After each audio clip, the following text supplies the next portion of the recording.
আসসালামু আলাইকুম, সবাই কেমন আছেন? আশা করি সবাই ভালো আছেন। আজকে আমি চিংড়ি মাছ রান্না করব।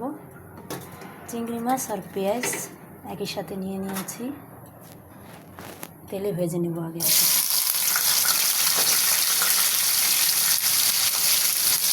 চিংড়ি মাছটা ভেজে নিলে ভালো লাগে, গ্রান আসে ভালো।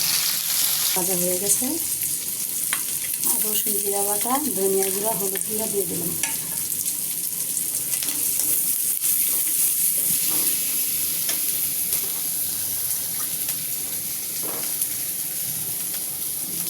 হালকা করে একটু পানি দিয়ে দিলাম।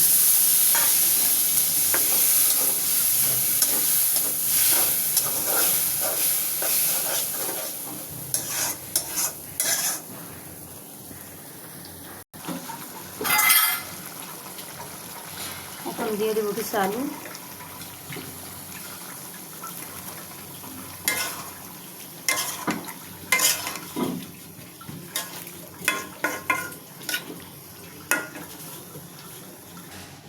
এবার উপরে দিয়ে দেবো কিছু টমেটো।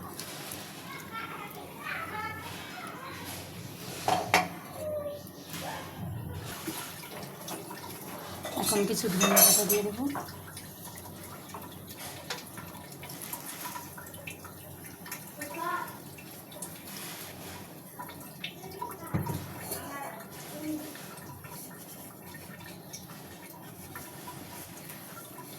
এবার 10-15 মিনিট জাল করলেই হয়ে যাবে তরকারি।